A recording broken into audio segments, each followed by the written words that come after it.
Bismillahirrahmanirrahim.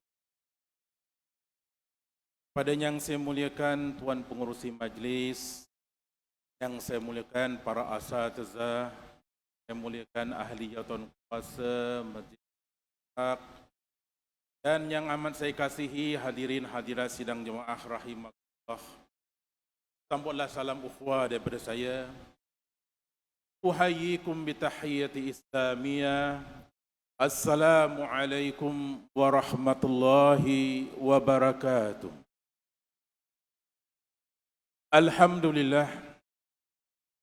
Alhamdulillahilladzi hadana lihadza wa ma kunna linahtadiya laula an hadanallah.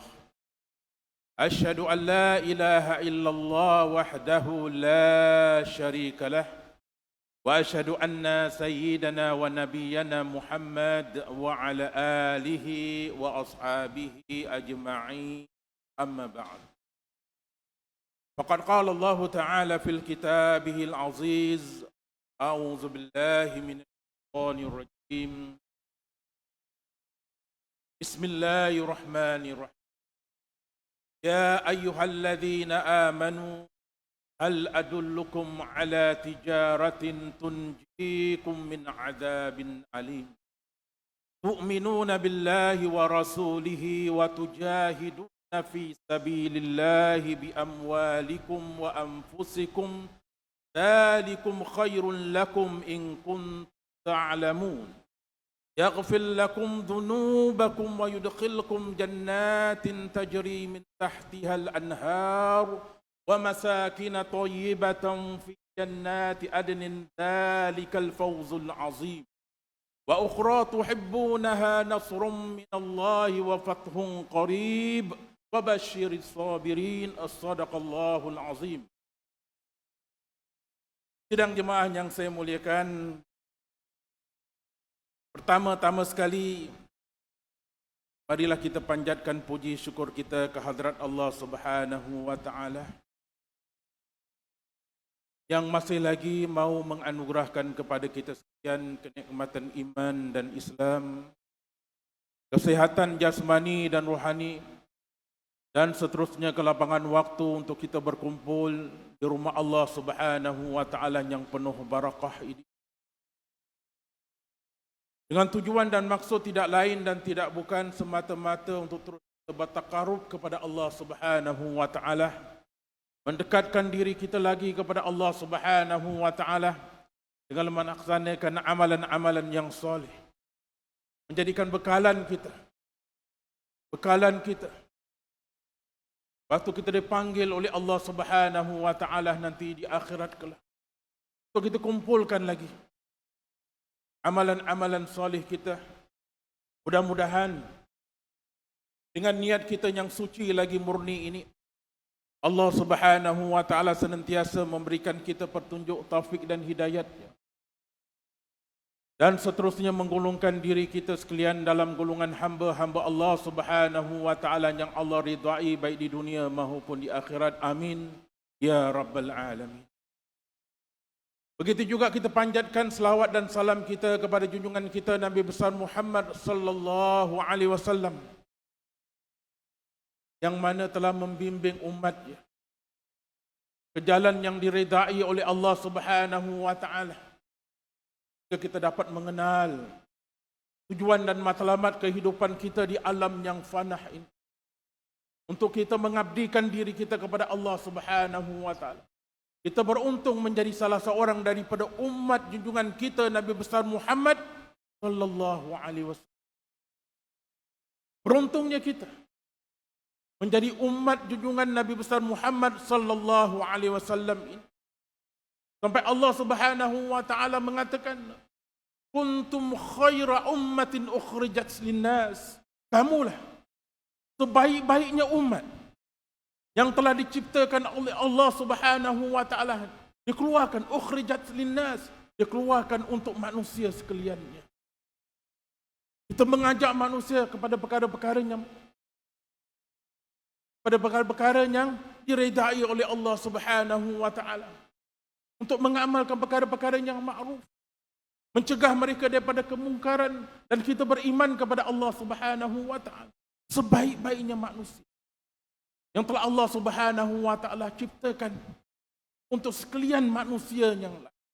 Kita beruntung menjadi umat junjungan kita Nabi besar Muhammad sallallahu alaihi wasallam ini. Sebab itu junjungan kita Nabi besar Muhammad sallallahu alaihi wasallam ini sampai pernah mengatakan, pernah bersabda, kullu ummati yadkhuluna al-jannah. Setiap umatku, setiap kita yang mengaku sebagai umat Nabi besar Muhammad sallallahu alaihi wasallam, Nabi mengatakan yadkhulunal jannah. Itu janji Nabi. Dan kita tahu Nabi tidak pernah memungkiri janjinya.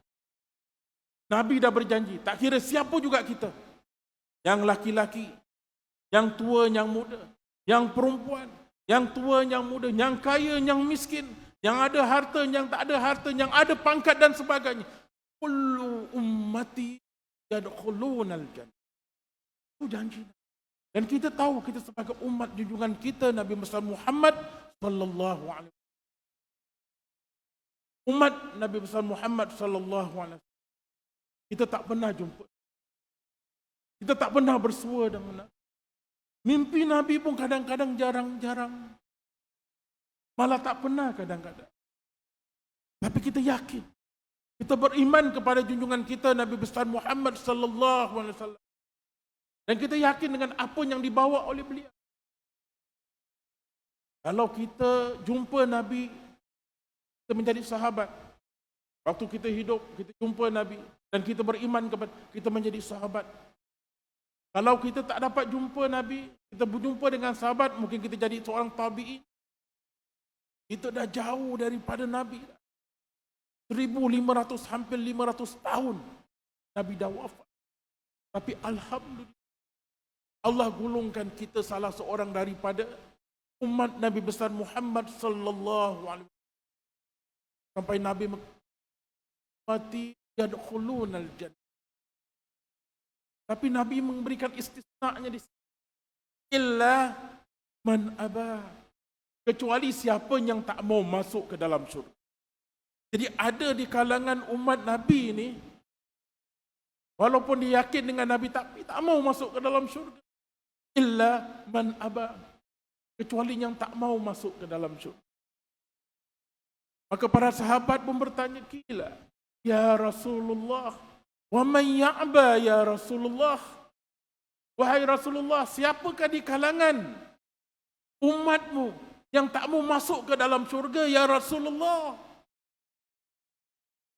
Lalu Rasulullah sallallahu alaihi wasallam pun menjawab, qala man ata'ani dakhalal jannah wa man asani faqad ab. Kama qala Rasulullah sallallahu alaihi wasallam, yang bermaksud barang siapa yang taat kepada ajaran junjungan kita Nabi besar Muhammad sallallahu alaihi wasallam. Kita taat kepada ajaran sunnah-sunnah Nabi sallallahu alaihi wasallam. Untuk kita bertakarub, mendekatkan diri kita lagi kepada Allah Subhanahu wa taala. Maka merekalah umatku yang ingin akan masuk ke dalam syurga. Dan barang siapa yang ingkar, asani, yang ingkar kepada ajaranku, maka merekalah umat-umatku yang tak mau masuk ke dalam. Dan kita berdoa mudah-mudahan kita merupakan salah seorang daripada umat junjungan Nabi kita Muhammad sallallahu alaihi wasallam yang digulungkan insya-Allah masuk ke syurga Allah Subhanahu wa taala. Amin ya rabbal alamin.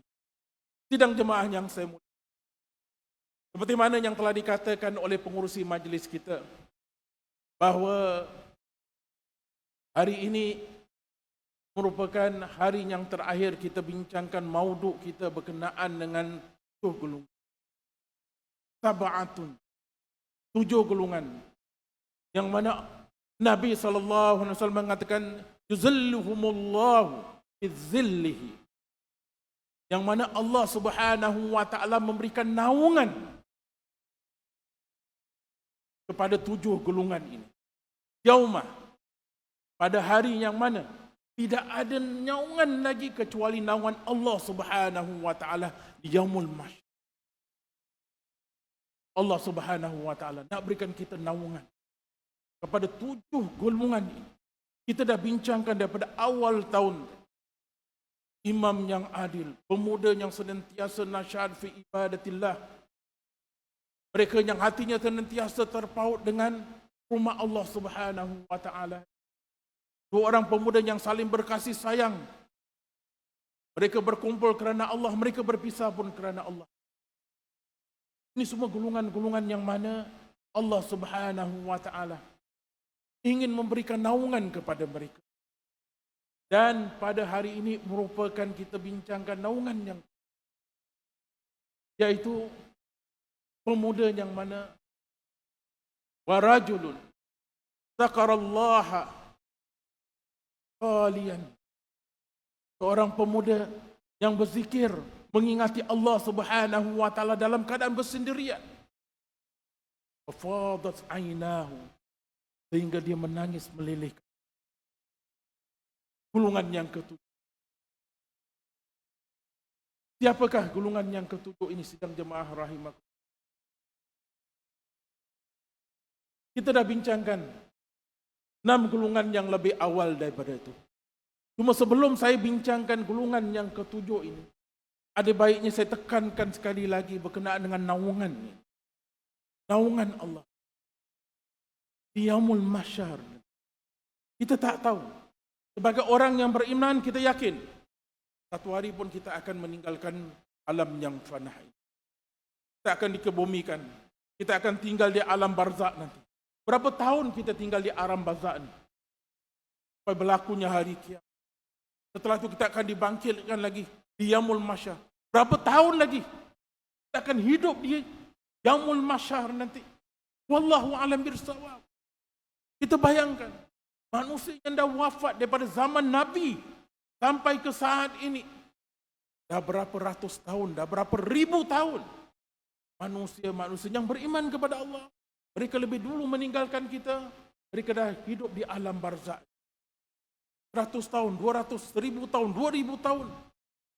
Kalau ditingkatkan daripada zaman Nabi Adam lagi. Ini baru di alam barzakh. Bagaimana keadaan diri kita nanti di alam barzakh?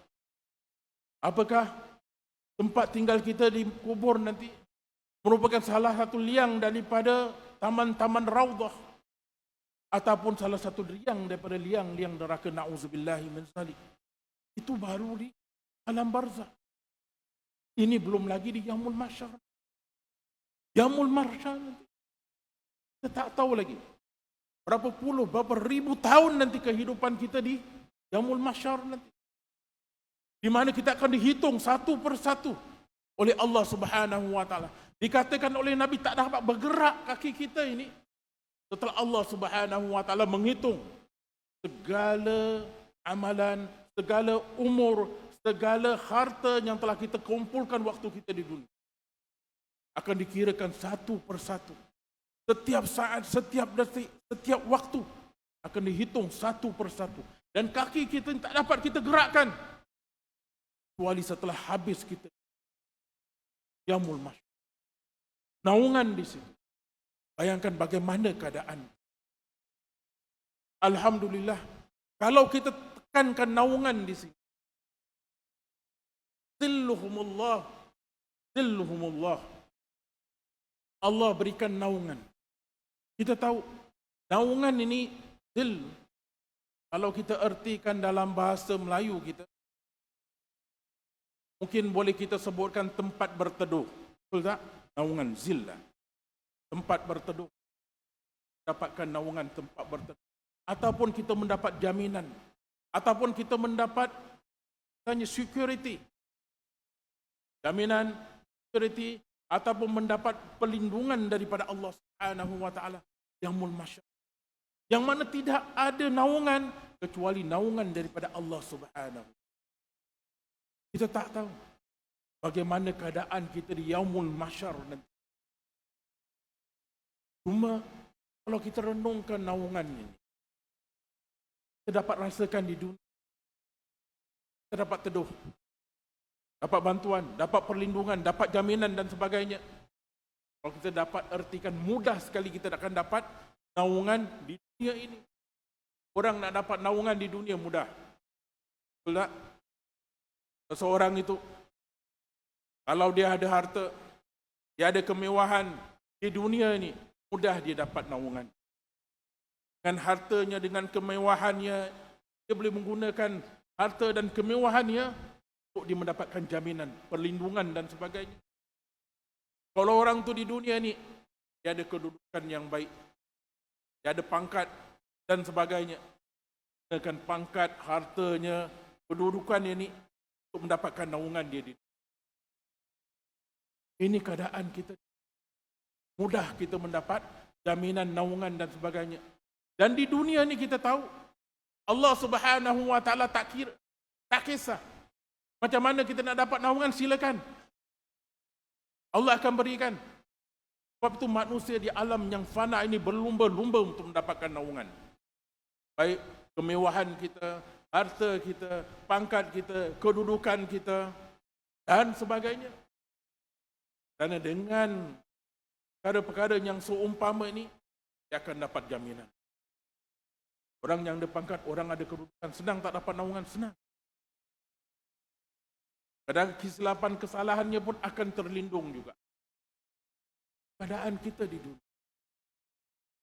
Nak harta, silakan. Siapa juga di alam yang fana ini nakkan harta, Allah Subhanahu wa taala akan beri. Kerana pangkat, kedudukan, harta dan sebagainya tidak membuntukan keimanan, tidak membuntukan keyakinan. Nak Allah berikan. Sebab itu tidak heran kita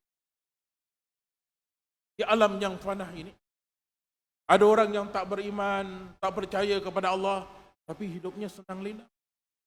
Kaya raya dia. Pangkat dia pun tinggi, rumahnya pun besar, keretanya pun besar. Kerana bagi Allah Subhanahu wa taala, naungan yang diberikan di dunia ini tak kira siapa. Kau beriman ke, kau tak beriman ke, kau percaya kepada Allah, kau benci kepada agama Islam pun, Allah akan tetap berikan naungan kepada kita. Kerana ini kehidupan kita. Sebab bagi Allah Subhanahu wa taala ini, kehidupan kita di dunia ini, nilainya itu tidak ada nilai di sisi. Kerana bagi Allah, kalaulah dunia ini ada nilai di sisi Allah Subhanahu wa taala, Allah mengatakan, hatta kalau dunia ini ada nilainya seperti nilainya sekepak nyamuk, ba'udah, sekepak nyamuk ni, kalau ada nilai, bayangkan, nyamuk ni, sekepak nyamuk ni apa yang boleh kita lakukan dalam kehidupan? Tak ada apa.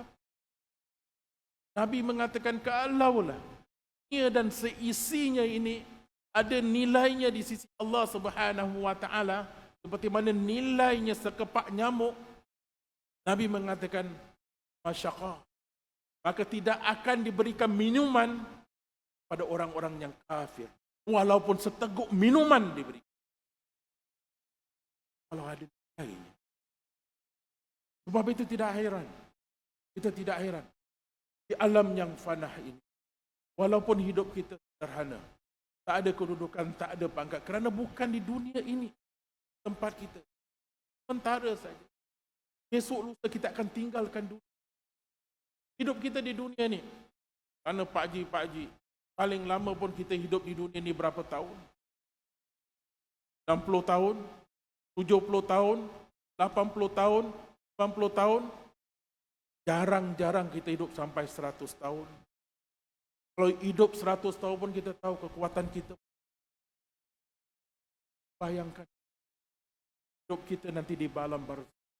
Bagaimana kehidupan barzakh nanti dengan amalan-amalan? Bagaimana keadaan kita di yaumul masyhad? Kita dihitung oleh Allah Subhanahu wa taala, yang mana tak ada naungannya kecuali naungan daripada Allah Subhanahu wa taala. Maka 7 golongan ini yang kalau boleh kita nak usahakan, itu merupakan sebahagian salah satu daripada 7 golongan ini. Kita nak jadi imam yang adil. Mungkin tak dapat imam jadi pemimpin negara pun, imam dalam rumah tangga pun jadilah suaminya. Laksanakan amanah kita kepada anak dan isteri.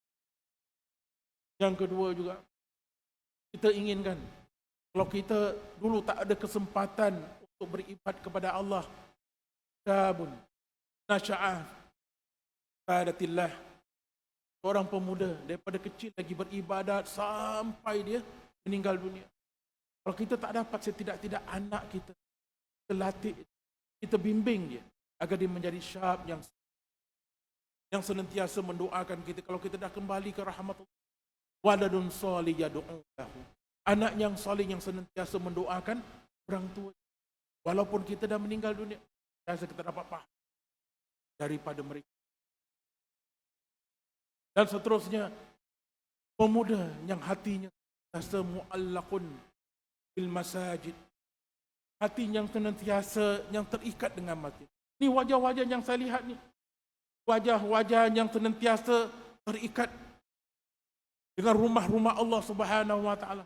Saya doakan mudah-mudahan kita merupakan salah seorang daripada hamba-hamba Allah Subhanahu wa taala yang hatinya senantiasa mu'allaqun bil masajid.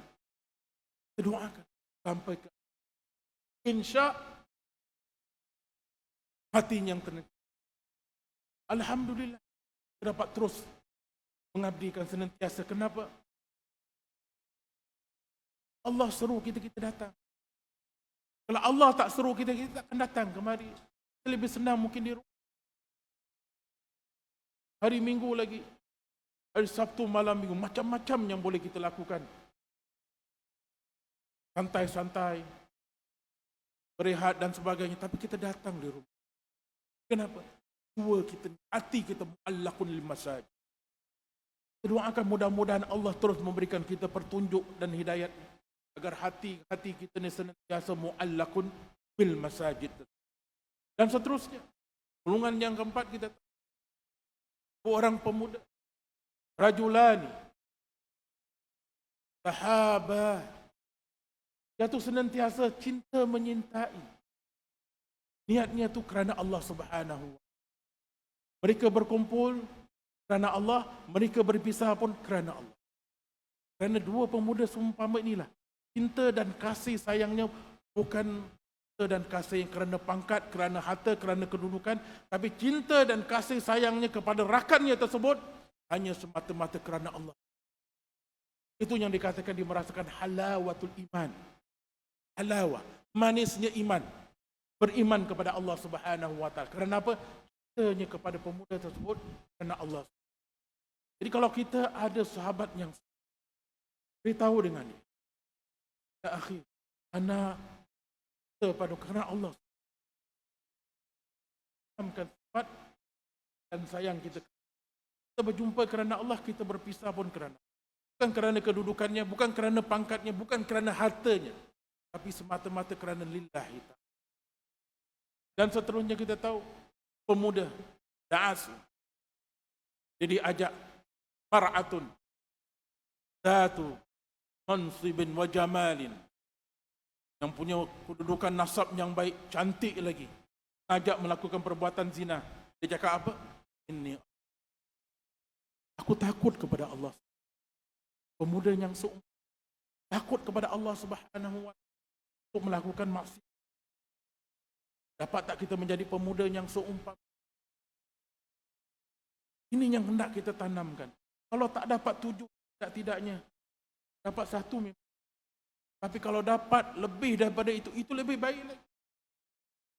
Dan yang keenam kita tahu, pemuda yang berinfak, bersedekah, bisadaqatin. Berinfak, bersedekah ini, yang mana dia penunjukkan, dia simpankan sedekahnya ini, tunjukkan perbuatannya tersebut.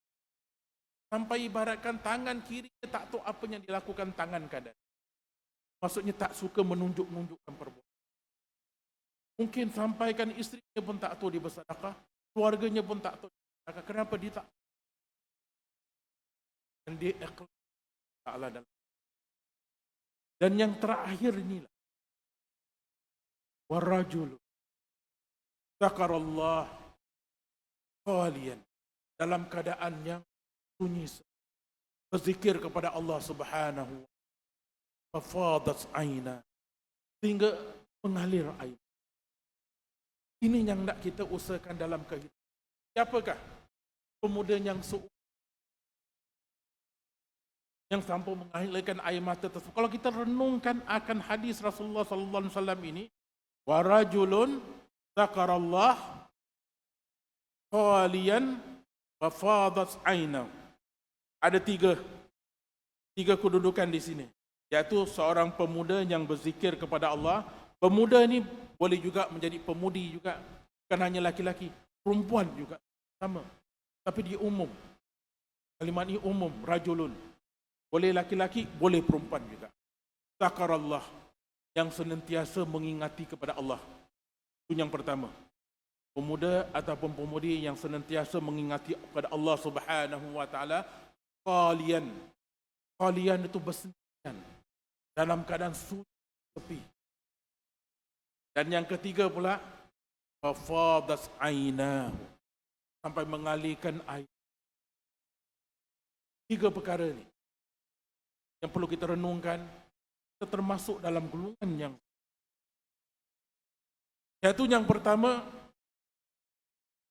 seorang laki-laki yang senantiasa zakarallah, berzikir kepada Allah Subhanahu wa ta'ala.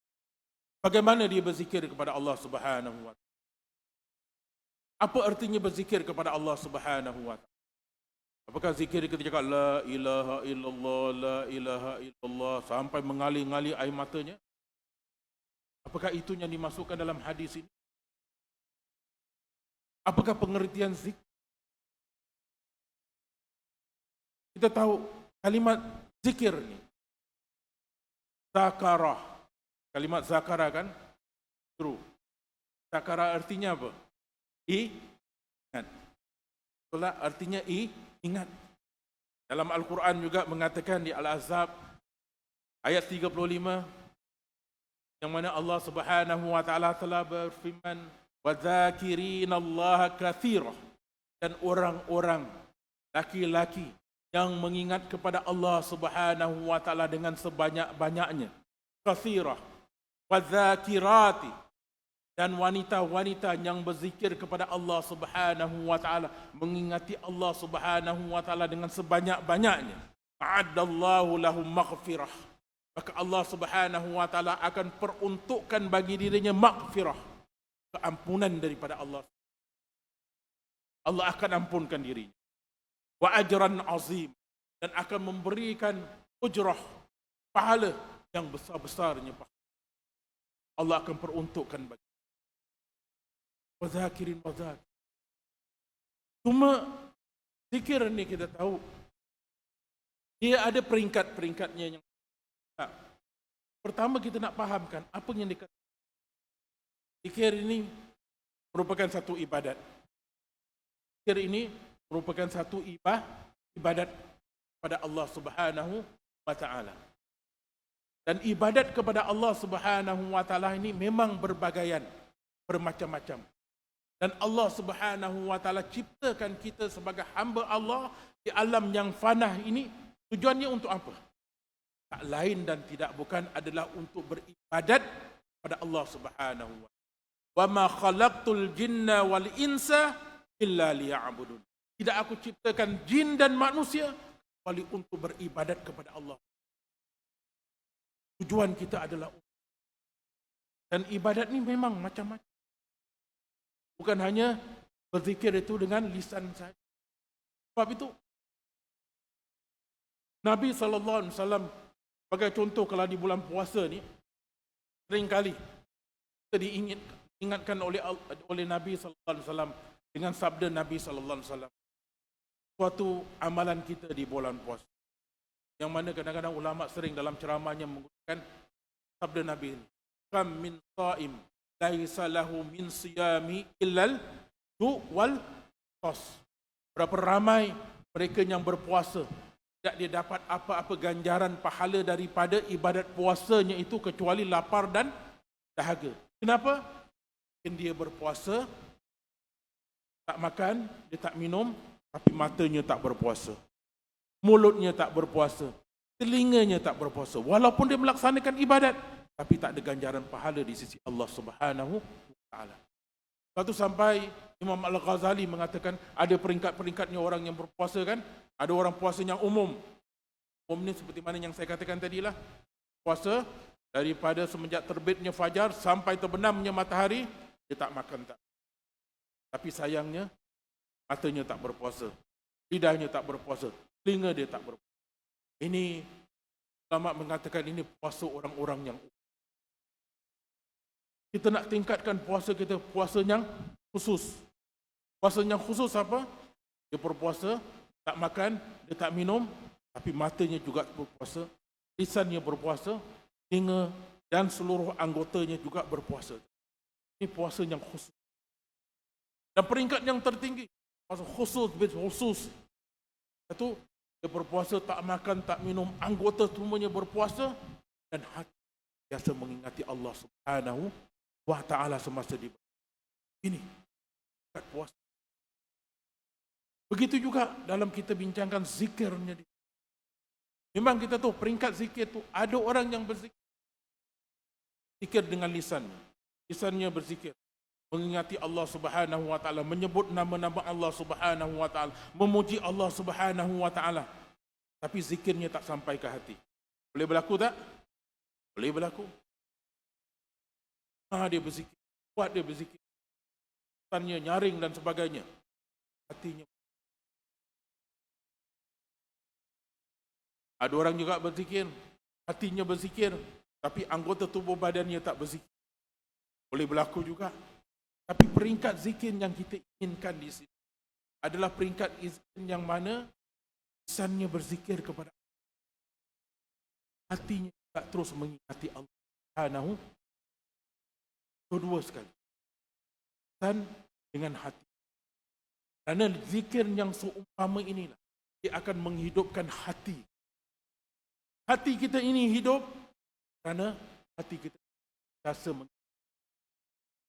sebab itu dalam kita beribadat, puasa pun kita ingat Allah tak? Ingat. Salat kita perlu ingat Allah tak? Kita perlu ingat. Walaupun zahirnya Allahu Akbar, kita membaca surah, kita bersujud, kita berrukuk, pastikan bahawa kita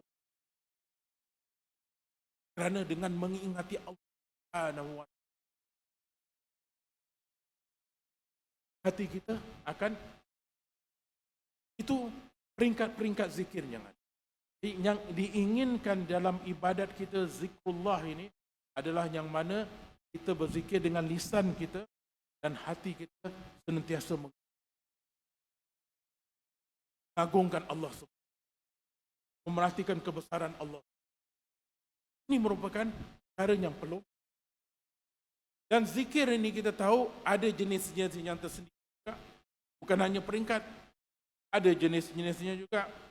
Apakah perbuatan-perbuatan zikir kita untuk kita mengingati Allah? Bukan hanya menyebut la ilaha illallah kan? Bayang, solat. Zikir tak? Dan ini merupakan ibadat yang terbesar sekali yang diperintahkan oleh Allah Subhanahu wa ta'ala, yang akan dihitung pertama kali nanti, Yaumul Mahsyar nanti, daripada ibadat-ibadat kita yang lain. Kenapa? Allah perintahkan kita bersolat. Ini untuk apa? Untuk mengingati Allah Subhanahu wa ta'ala. Sebab itu dalam solat kita kena berusaha. Dan ia adalah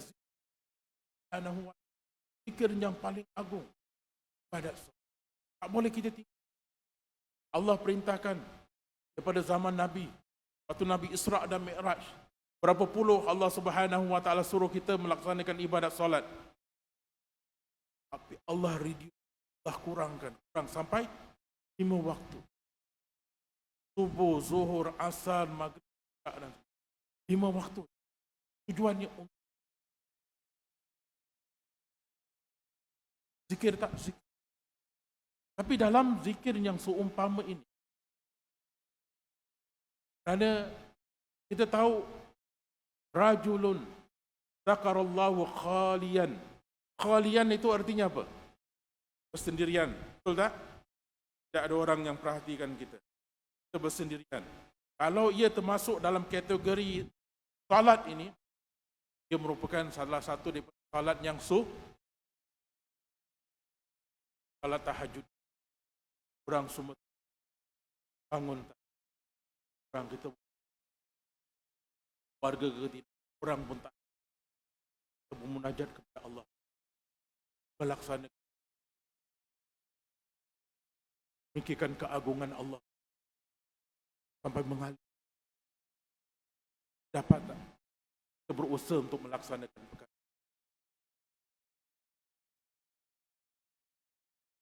Boleh katakan zikir juga. Dan selain daripada solat ini, apakah zikir yang lain untuk kita mengingati Allah Subhanahu wa Ta'ala?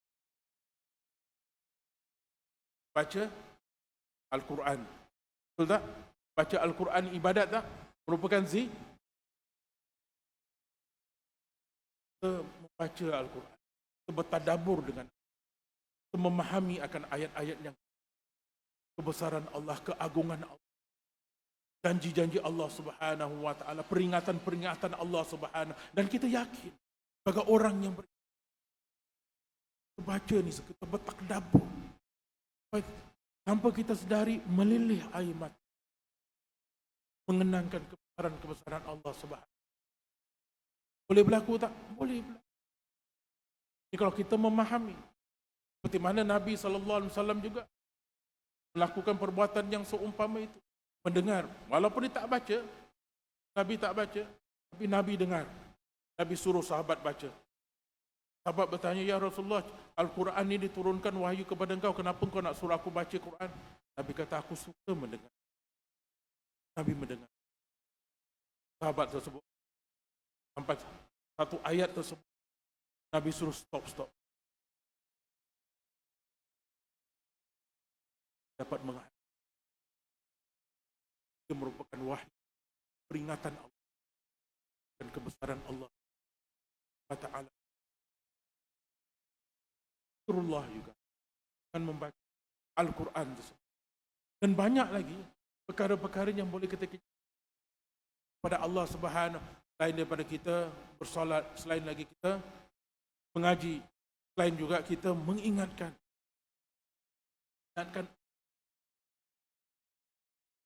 hari akhirat, hari di mana kita akan dibangkit lagi.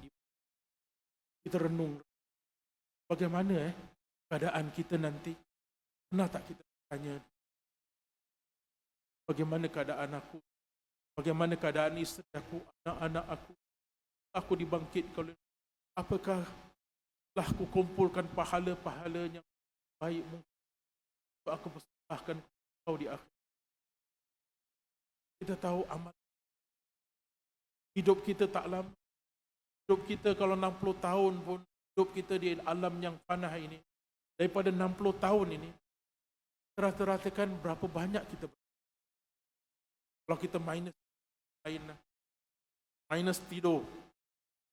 tidur dah mungkin 20-30 tahun,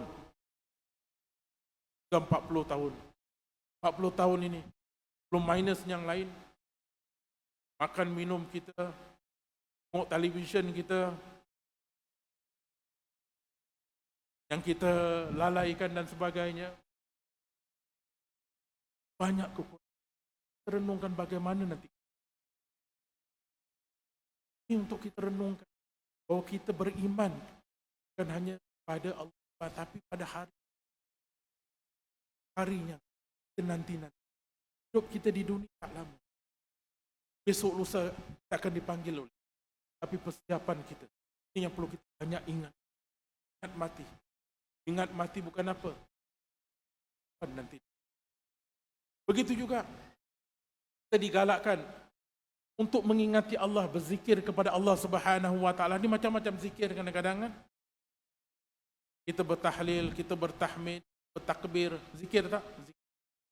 La ilaha illallah tu zikir, subhanallah tu zikir, Allahu Akbar tu zikir. Ini semua kalimat-kalimat zikir yang sering kita mengingat.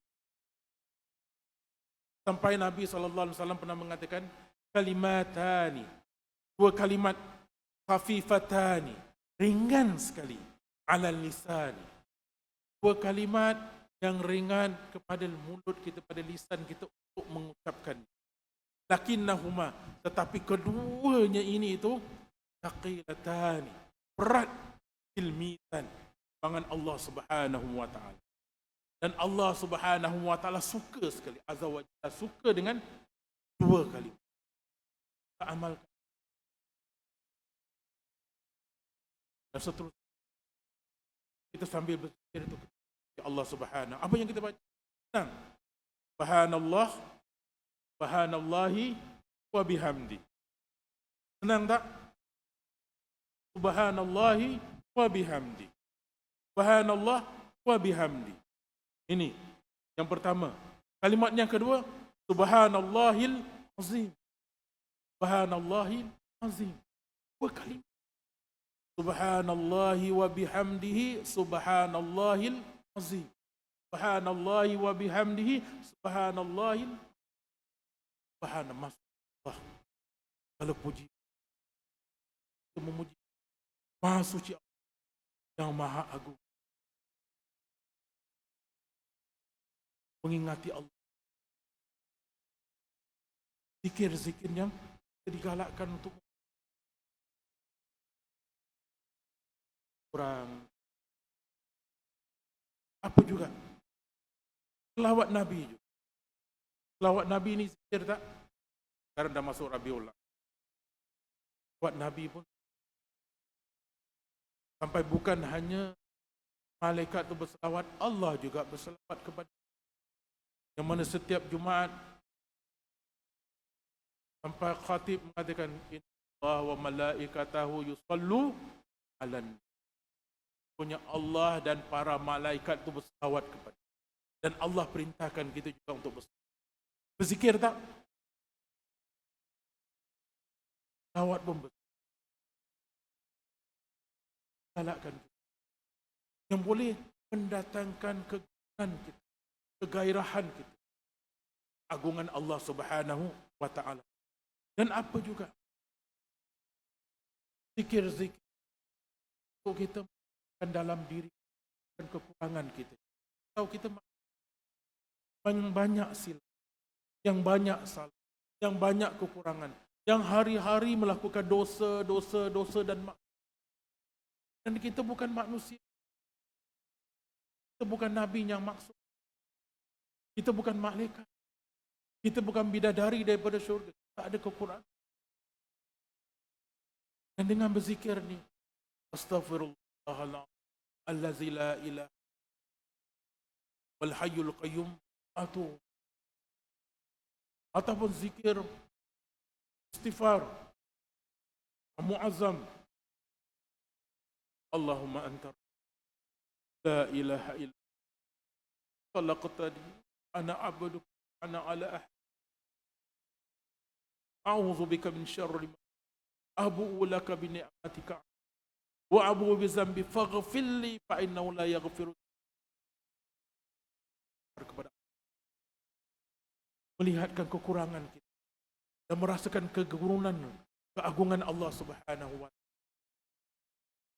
Jadi warajulun zakarallahu, pemuda yang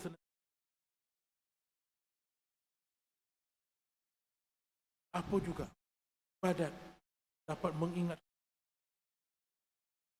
dalam keadaan kita sendirian kepada lakukan perbuatan. Kerana bersunyi sepi ini, ulama mengatakan bersunyi sepi ini tujuannya tak lain dan tak bukan supaya timbul perasaan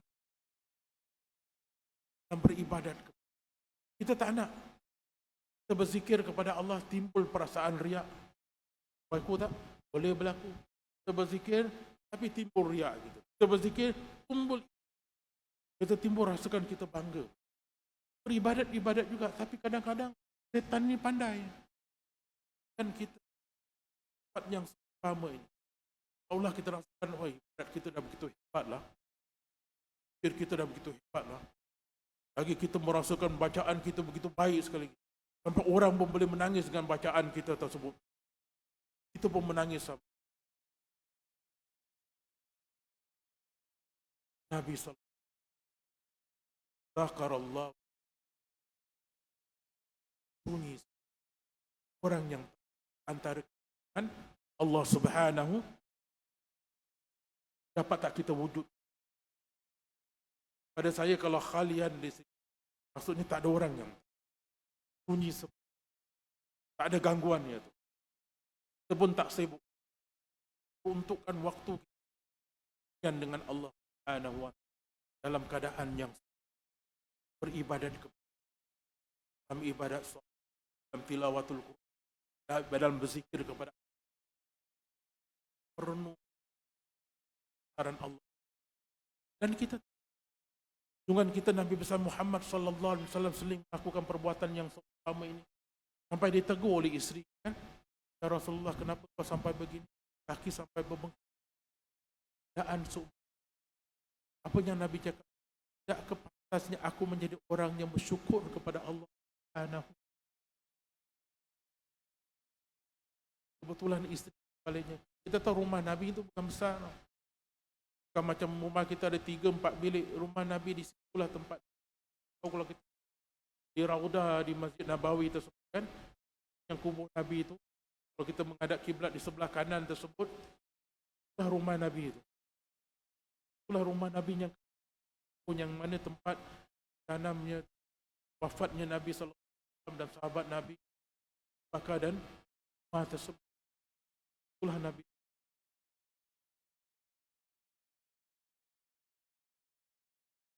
Tempat dia beribadah, tempat dia makan minum, keadaan hidup. Tapi Nabi, walaupun dia dijanjikan kepada Allah Subhanahu wa Ta'ala, ridaan Allah Subhanahu dan akhir, juga itu.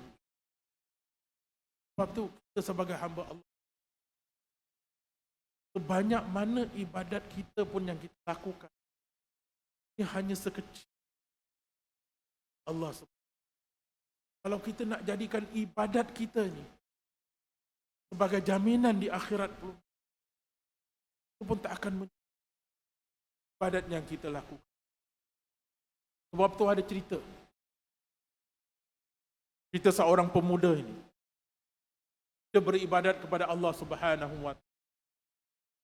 Diceritakan, ini hikayat, selama 500 tahun dia beribadat kepada Allah.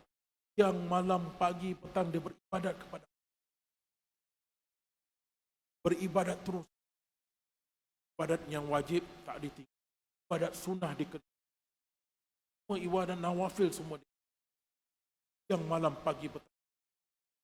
Seolah-olah tidak ada perbuatan yang ditinggalkan dengan maksiat, lebih lagi dia selama 500. Setelah dia meninggal,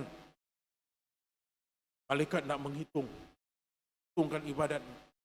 Hitung di ibadatnya tersebut, nyata ibadatnya begitu. Kerana begitu banyaknya ibadat pahala yang dikerjakan tersebut, katakan, masuklah kau ke dalam syurga disebabkan oleh rahmatku. Allah mengatakan masuk syurga disebabkan oleh rahmat Allah. Lalu abid ini yang dia beribadat 500 tahun, dia pun bertanya, ya Allah, apakah kau masukkan aku ke dalam syurga disebabkan oleh rahmat kau, bukan kerana ibadat aku yang 500 tahun ini, siang, malam, pagi, petang aku beribadat kepada. Kenapa bukan kerana kalau ibadatku banyak sekali? Maka Allah Subhanahu wa Ta'ala, baik, ayat kan, baik, taruhkan neraca itu satu sudut, ditaruh pahala amalannya itu yang 500 tahun ditimbangkan. Cacing yang sebelah pula, wazan yang sebelah pula, bangsan nikmat Allah yang Allah telah. Nikmatnya tak banyak, hanya sebiji mata saja nikmat. Belum lagi nikmat iman, nikmat Islam, nikmat yang lain-lain lagi. Nikmat sebiji mata diletakkan di sebelah kanan, bangkan. Rata-rata mana yang berat? Nikmatnya yang 100 tahun ibadatnya tersebut, pahalanya tersebut dengan nikmat mata sebiji yang telah Allah Subhanahu wa taala kata, nikmat sebiji mata itu lebih berat daripada, baru sedar kan ini bukan kerana kan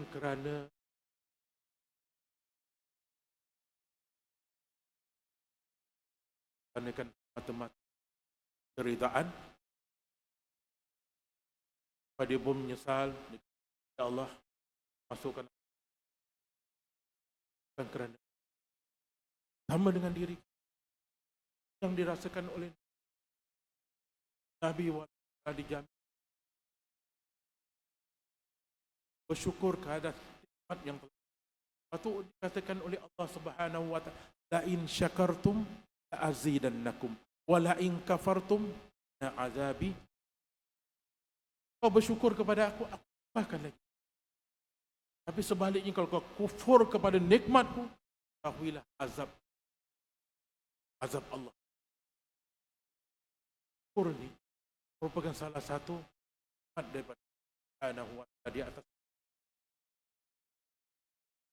Jadi di sini sedang jemaah yang saya, kita digalakkan untuk terus mengingati Allah Subhanahu wa taala dalam keadaan yang tujuannya untuk mengekspresikan diri dalam kita beribadat kepada Allah. Dengan keadaan yang seumpama ini, Nabi mengatakan, "Takarallahu khalian fafadat ainahu," sampai mengalir. Fadat ini artinya banjir. Ini istilahnya majasi lah. Bahasa Arab itu majas. Banjir itu apa? Maksud alir. Alir. Boleh tak menangis kerana Allah Subhanahu wa taala? Kadang-kadang banyak menangis. Rahimahullah. Ada orang hari-hari dia menangis. Hari-hari dia menangis. Yang anak kecil kena marah, menangis. Ini menangis kenapa? Kenapa? Dia menangis kerana kena marah. Ada orang tu menangis. Menangis kerana apa? Kerana dia sedih. Betul tak? Ada orang tu menangis kerana apa? Kerana dia gembira pun boleh juga. Boleh tak? Menangis kerana gembira? Boleh. Menangis kerana marah? Boleh juga. Menangis kerana duka cita? Boleh. Menangis sedih kerana ada wafat dan sebagainya. Macam-macam menangis tersebut. Menangis yang macam mana? Yang mana Nabi mengatakan tu agar kita menjadi salah seorang daripada golongan yang manusia boleh macam-macam menangis. Orang tua menangis kerana anaknya. Ada tak? Dan anak pun sama juga. Kena tak? Kita sebagai anak, orang tua kita menangis kerana kita. Bagus ke tidak? Ada bagus dan ada tak bagus. Bagusnya apa? Kerana kalau orang tua kita tu menangis kerana dia gembira. Kenapa?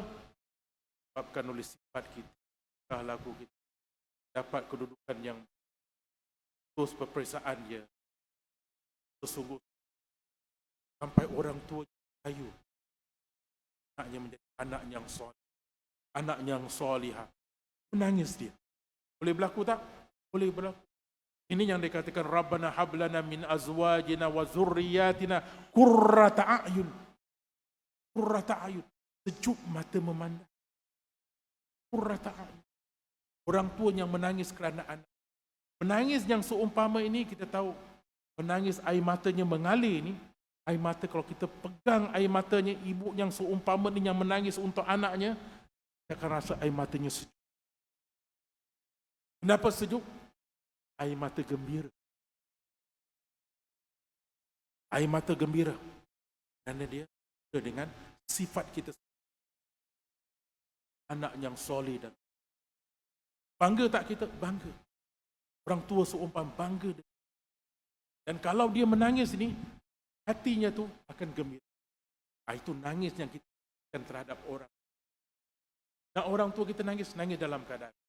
Jangan sampai orang tua kita nangis, nangis ini kerana dia marah dengan. Kalau dia nangis kerana marah dengan kita, air mata yang keluar ini, kalau kita pegang, air matanya panas. Tak kurratah.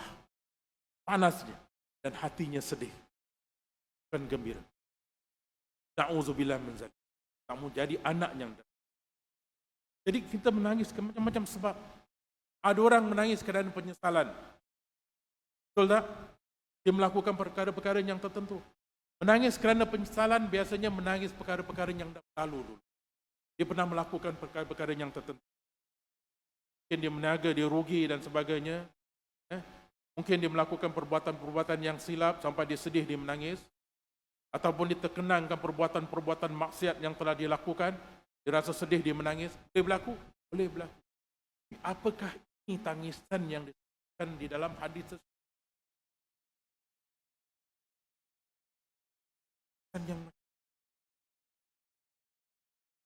Yang sampai para sahabat mengatakan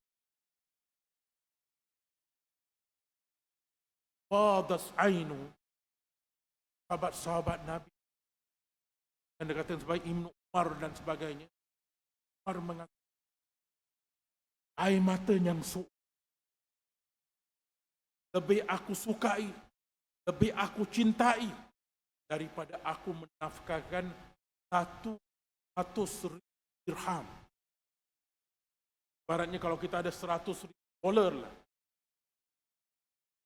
Mananya aku nak buat? Air mata ini ataupun 100,000. Baru mengatakan mahal dari 100,000.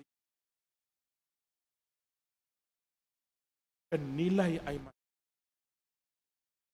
Sampai Imam Asy-Syafi'i dalam satu ketika pergi ke masjid, jalan-jalan, nampak seorang pemuda sedang menangis. Menangis dia. Setelah dia berzikir, dia menangis-nangis. Imam Syafi'i mengatakan, tangisan ini, air mata ini tak harga. Maaf tiabu. Tak ada kebaikannya. Air matanya mengalir tersebut. Tak ada kebaikan.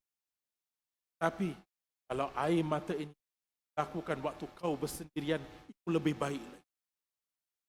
Kerana dia mengetahui nilai air mata. Yang jemaah, air mata yang disebutkan ini tidak lain dan tidak. Air mata ada kali khasyatillah.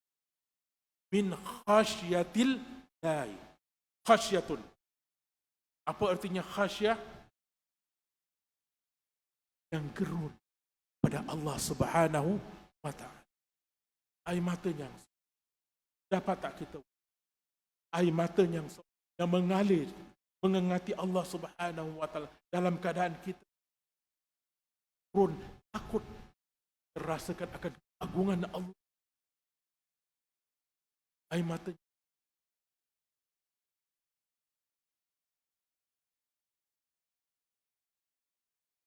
boleh tak kita? Insya-Allah. Kerana untuk kita bina air mata yang sama ni, bukan hanya boleh kita. Kadang-kadang kita menangis. Biasanya banyak kita menangis kerana air mata penyesalan. Menyesal kan? Perbuatan dosa yang kita lakukan tadi kan? Kita menangis. Air mata. Tapi kita nak air mata yang kerana tak gerun, rasakan keagungan Allah. Air mata yang ulama boleh kita. Pertama, syarat pertama, air mata ini akan dapat diwujudkan kalau seseorang itu dapat mewujudkan dalam ilmu yang dipelajari yang menimba khasyatillah. Iaitu memujukan perasaan takut dengan ilmu tersebut kepada Allah Subhanahu wa ta'ala. Ulama mengatakan, kalau kita pelajari ilmu yang kita pelajari ini tak sampai membinakan kita rasa takut kepada Allah Subhanahu wa ta'ala, itu belum lagi masuk. Itu belum sampai ke peringkat ilmu yang kan di dalam agama. Sebab itu Allah Subhanahu wa taala pernah mengatakan dalam ayat yang masyhur, kita dengar firman Allah Subhanahu wa taala kan, innama yakhsyallah min ibadihil ulama. Sesungguhnya yakhsyallah, hanya orang-orang yang takut kepada Allah Subhanahu wa taala di kalangan ibad dianya tu, hamba-hambanya, siapa dia? Para ulama.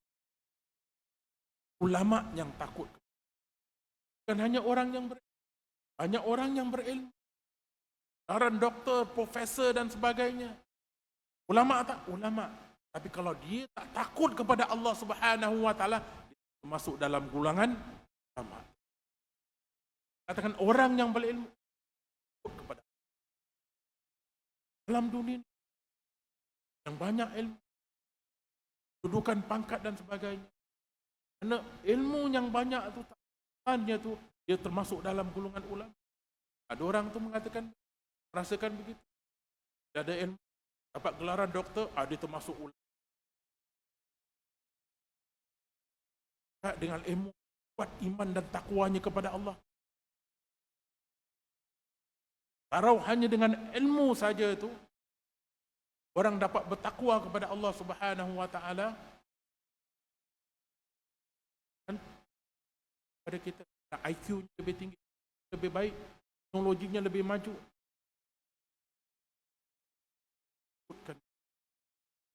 Yang kita ilmu yang macam mananya lain dan ilmu Allah,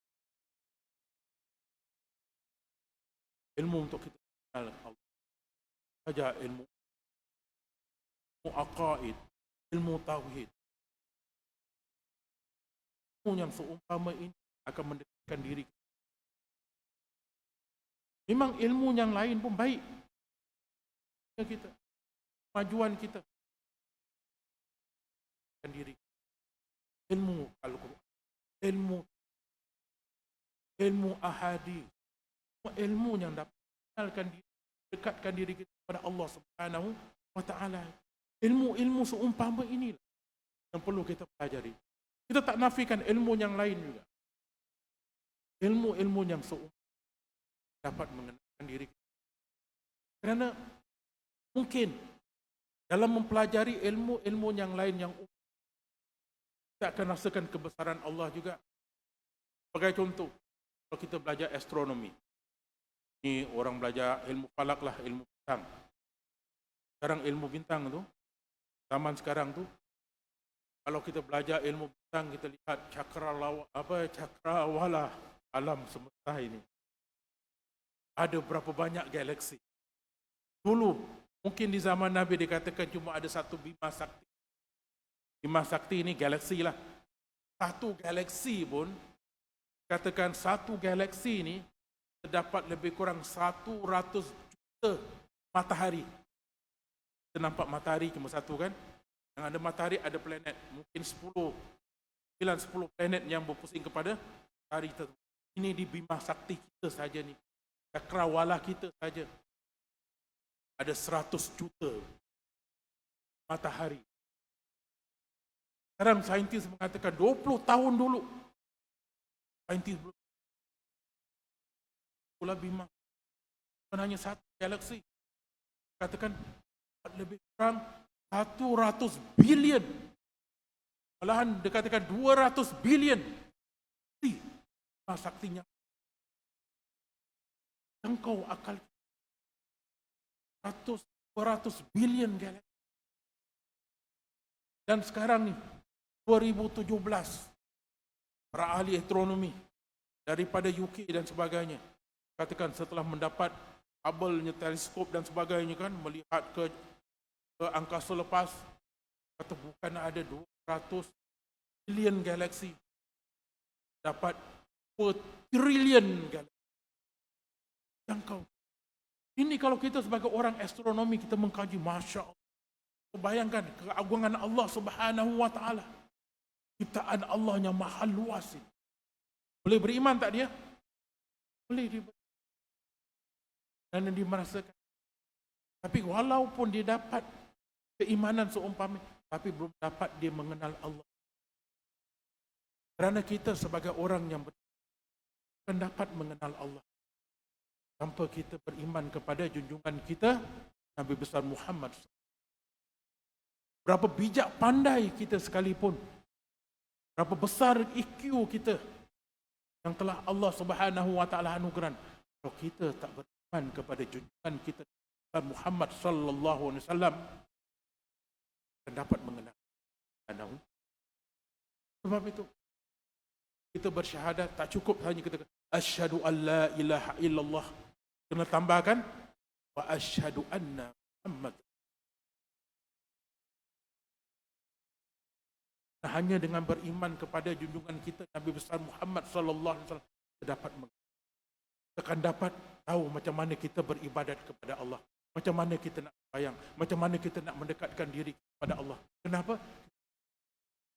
Kalau kita tak beriman kepada Nabi kita lihat, oh, ada Tuhan yang Maha Esa, yang menciptakan segala-galanya. Tapi bagaimana kita? Waktu kita beruntung Nabi Muhammad katakan, yarfa'illahu alladhina amanu minkum walladhina ilma, kan derajat orang-orang yang beriman dan orang-orang yang berilmu. Itu pertama, kena terus tingkatkan ilmu agar kita dapatkan ilmu yang khas, ilmu yang takut Subhanahu wa ta'ala. Yang kedua pula, ilmu yang perlu kita banyakkan juga, kita kena banyak bertadabbur. Tak cukup hanya kita bertadabbur, artinya membaca Al-Quran tersebut. Banyak juga merenungkan wahyu Allah Subhanahu wa ta'ala. Kita baca Al-Quran, merenungkan makna, kami akan isyaratkan kebesaran Allah.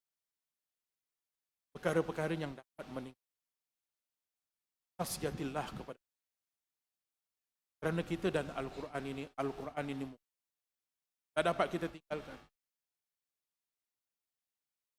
Kehidupan alam yang dan sidang jemaah rahimah. Macam saya katakan, kalau kita baca memang bahasa dapat tadabbur, kalau kita dapat terus pelan-pelan hayati kalimat-kalimat bahasa Arab yang kita baca. Kan Allahu Akbar, dapat merasakan kebesaran Allah Subhanahu. Subhana rabbiyal azim, Maha yang Maha Agung. Sami Allahu liman hamd, Allah mendengar orang yang terdapat sikit-sikit bahasa-bahasa Arab seumpama di dalam hati kita keluar daripada mulut kita, kita dapat menghayati di dalam hati-hati apa yang kita baca tersebut. Subhana Rabbi, Maha Suci. Merenung pelan-pelan kita baca dan kita merenung tadabbur bacaan Al-Quran, baca surah Al-Fatihah, dan kita dapat terus melatihkan tadabbur kepada Allah Subhanahu wa ta'ala. Dan perkara-perkara yang lain sidang jemaah rahimakumullah yang perlu kita renungkan juga. Sebagai hamba Allah ini memang kita pas dan jangan dalam. Kalau kita dan ini banyak bermuhasabah ini, melihat diri apa yang dah kita lakukan lalu dan apa yang akan kita lakukan padanya. Kita kena banyak bermuhasabah. Sebab itu ulama-ulama sering mengajarkan, tidaklah kita bermuhasabah diri kita sebelum kita dihisab oleh Allah. Hisab diri, hisab oleh Allah. Apa kekurangan? Bagaimana kita memperbaiki diri? Sebab itu bagi Ibnu Al-Qayyim ni, dia mengatakan muhasabah ni bukan hanya biasanya kalau kita katakan kita adakan postmortem. Postmortem tu biasa perkara yang dah kita lakukan. Tapi postmortem seumpama ini sebelum kita melakukan perkara-perkara tersebut, muhasabah diri. Apakah yang kita lakukan kita dah siap untuk kita masih ibaratkan kita nak masukkan ni dan imtihan. Kita dah siap belajar belum? Kalau belum, kita belajar lagi. Tingkatkan lagi ilmu pengetahuan kita sampai kita mantap. Setelah itu, ada ke tak kekurangan-kekurangan yang lain yang kita lakukan ini? Apakah kita lakukan ini ikut syariat Islam ataupun tidak? Ataupun perkara-perkara yang tidak ikut syariat? Dan seterusnya, apakah kita lakukan perbuatan ini? Niat kita, intention kita lillahi ta'ala ataupun kita lakukan perbuatan ini memang baik zahirnya, tapi niat kita mungkin lain. Itu sebelum kita melakukan.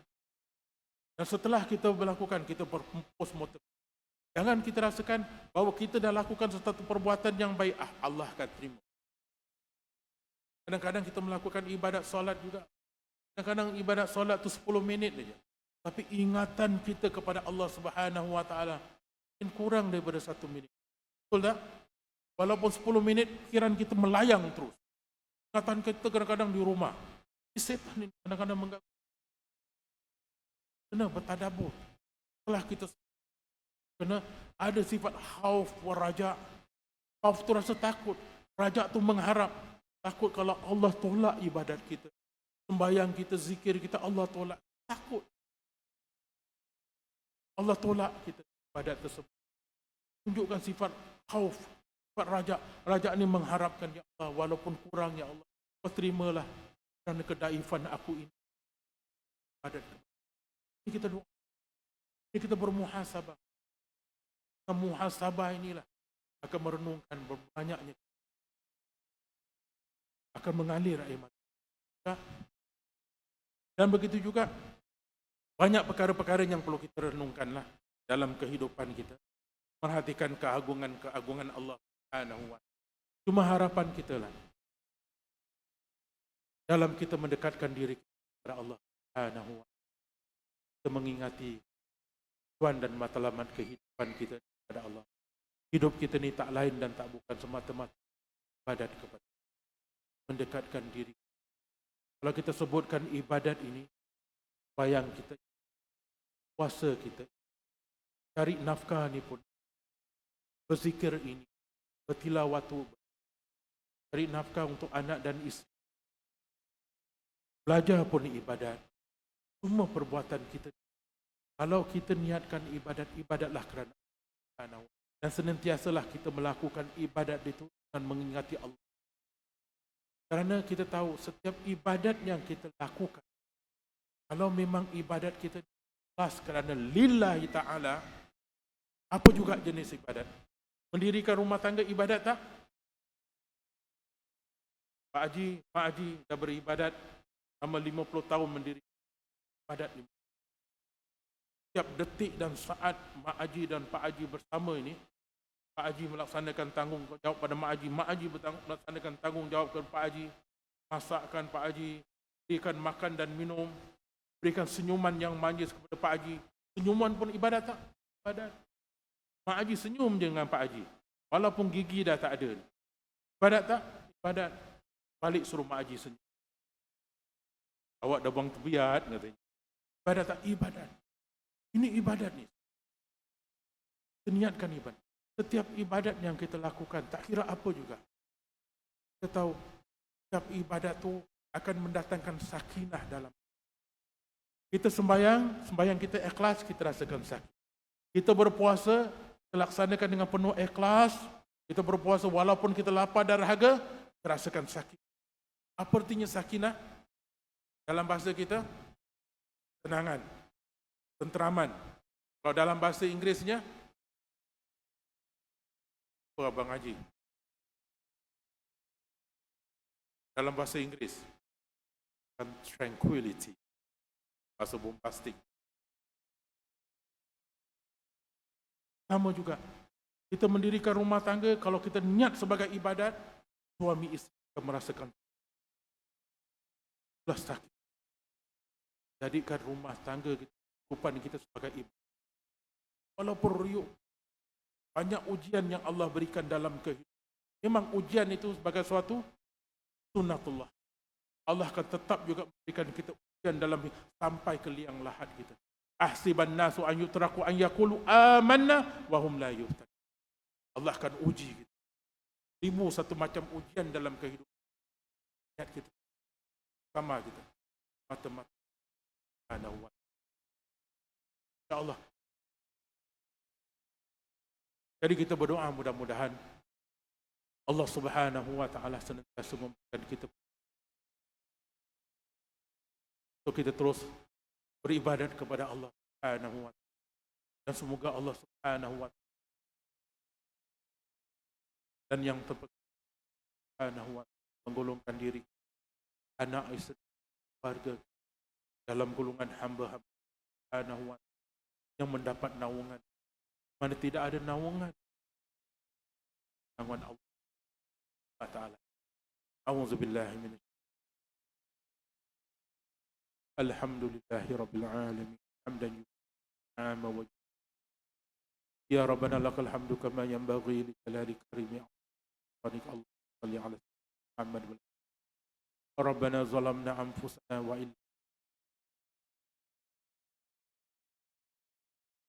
ربنا لا تزغ قلوبنا بعد إذ هديتنا وهب لنا ربنا ولا تحملنا علينا إصرا كما حملته على الذين ربنا لا طاقة لنا واعف عنا واغفر لنا وارحمنا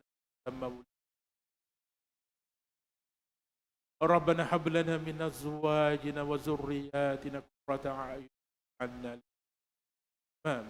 waj'alna lil muttaqina imama waj'alna lil muttaqina. Ya Allah, ya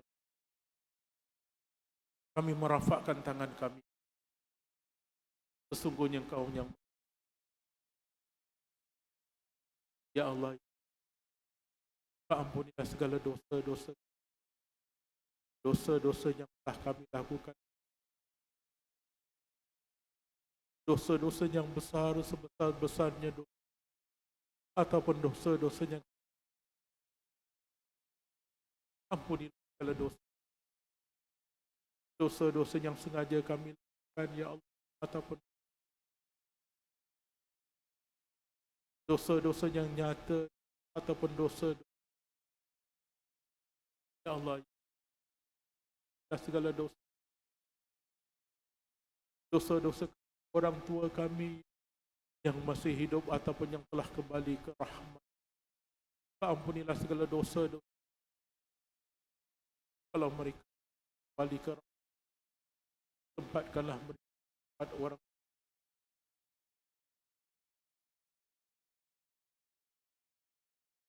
Ya Allah, ya Tuhan kami, kalau orang tua masih hidup, jadikanlah anaknya yang senantiasa berusaha orang tua. Ya Allah, ya Tuhan, berikanlah kami ketabahan dan kesabaran ya Allah untuk menjadi hamba-hamba wali dan melaksanakan amanah dan tanggungjawab kami. Terimalah amalan-amalan dan lindungilah kami ya Allah daripada kemurkaan-Mu. Janganlah Engkau bolak-balikkan hati kami setelah Kau memberikan kami taufik dan hidayah. ربنا تقبل دعاءنا إنك أنت السميع وتب علينا يا مولانا إنك أنت التواب. داوم فيها سبحانك اللهم وتحيته وآخر دعواهم عن الحمد لله رب العالمين. تقبل الله منكم آخر مني وبالله التوفيق والهداية والسلام عليكم ورحمة الله وبركاته. الله على محمد صلى الله عليه وسلم. صلى الله على محمد صلى الله عليه وسلم.